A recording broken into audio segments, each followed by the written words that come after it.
Hello, dear friends. What if, after losing the love of your life, your heart could still find the courage to love again? What if the story you thought was finished still had one more beautiful chapter waiting for you? Today I want to share a very tender and true story that has touched many hearts. It's about a woman who thought her love story had ended forever until life gently proved her wrong. Her name is Margaret. Most people who know her call her Maggie. She turned 68 the year her whole world changed. She and her husband David had been married for 42 beautiful years. They met in 1961 at a church picnic. Maggie was wearing a yellow sundress, and David couldn't stop smiling every time she laughed. Together they raised 2 daughters, faced hard times, celebrated good times, and every single night they still held hands before falling asleep. David used to tell her, "Maggie, as long as I have you, the rest of the world can keep its troubles." And she believed him with all her heart. Then one ordinary Tuesday morning in the spring of 2019, David didn't wake up. A sudden heart attack took him quietly in his sleep. In the beginning, Maggie thought her life was over. The house became painfully quiet. She would still make coffee for 2 every morning out of habit, then stare at his empty cup until it went cold. Some mornings she talked to him anyway, telling him about the garden, the grandchildren, or how the price of bread had gone up again. It made the emptiness feel just a little smaller. For the first year, she barely left the house. Her daughters worried. Neighbors brought food. The pastor visited every Sunday.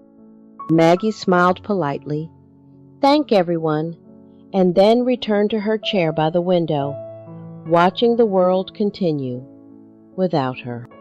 She told her daughter one day, "I had my great love.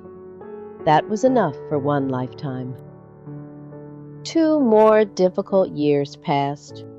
The sharp pain slowly turned into a quiet ache that lived beside her every day. She began returning to the community garden where she and David had volunteered together for many years. The feel of soil under her fingers was one of the few things that still made sense. That's where she met Robert. He was 71, a widower who had lost his wife Eleanor 5 years earlier.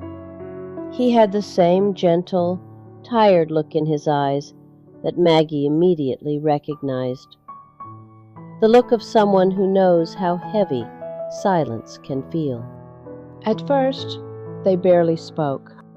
Just soft greetings and comments about tomatoes and roses.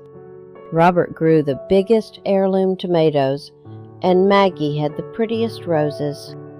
Then one warm summer afternoon it began to rain.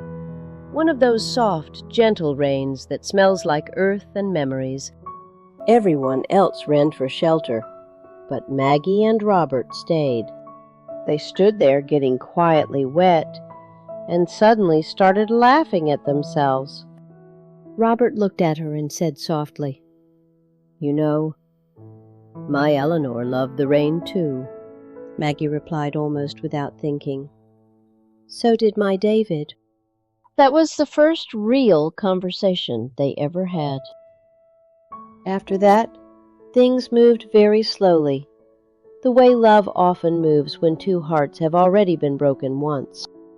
They started taking short walks after gardening, 10 minutes at first, then 20. Soon they were sitting on the same bench every Thursday, sharing coffee from Maggie's thermos.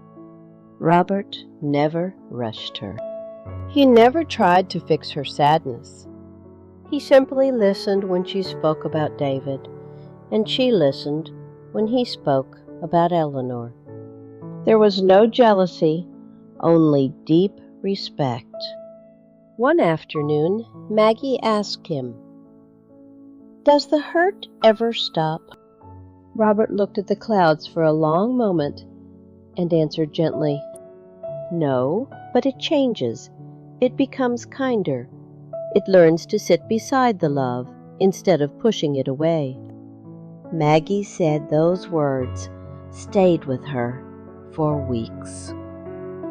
Little by little, their walks became longer. They began meeting for simple lunches at the old diner on Main Street. They ordered the same thing every time, grilled cheese and tomato soup. They swapped memories like precious old photographs, carefully and with great tenderness. And somewhere along the way, without either of them planning it, something new and quiet began to grow between them. Not the wild love of youth, but something deeper, calmer, wiser.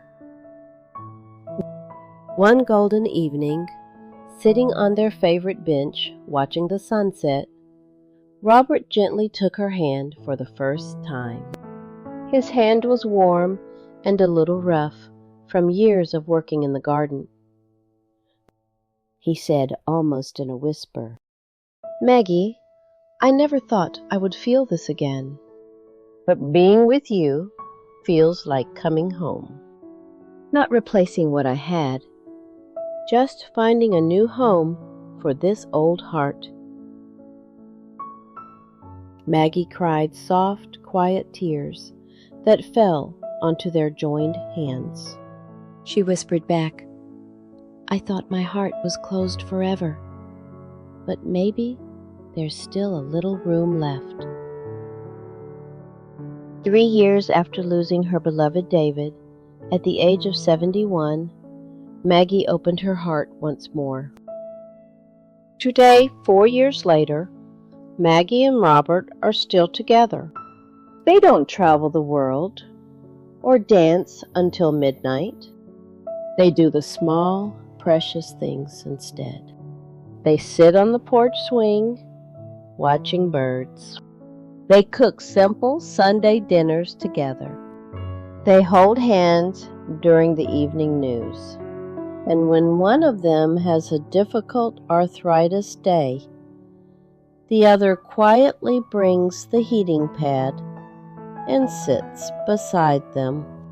Maggie often says that love after 68 feels different.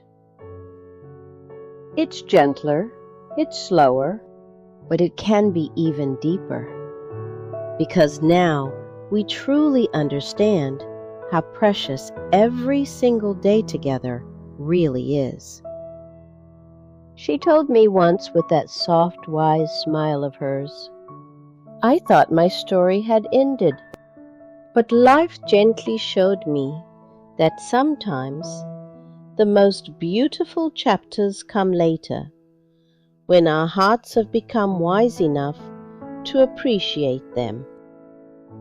Dear friends, if you're watching this and you've lost someone you loved deeply, if the house feels too quiet and the future feels empty, please know this from my heart. Your story is not finished. Your heart is not too old. Your best and gentlest chapters might still be waiting, perhaps in the most ordinary places. A community garden, a church group, a neighbor's porch, or a simple cup of coffee. Love after loss doesn't replace what came before. It honors it. It makes room beside it. And sometimes it arrives quietly when we finally stop looking and simply begin showing up for life again. If you have your own story of finding love again after loss, or if you're still waiting and wondering if it's possible. I would love to hear it in the comments below. Your words might give someone else the courage and hope they need right now. Thank you for sitting here with me today and letting me share Maggie's beautiful story. If it touched your heart, please give this video a gentle thumbs up. It helps these quiet, hopeful stories reach more people who need them. And if you're new here, welcome to Golden Hearts Horizons. This is a warm and safe place where we talk about real love, real loss, and the gentle possibility of new beginnings in our later years. Take very good care of your tender heart, dear friend. And always remember, it's never too late for a new beginning. I'll see you in the next story. God bless you.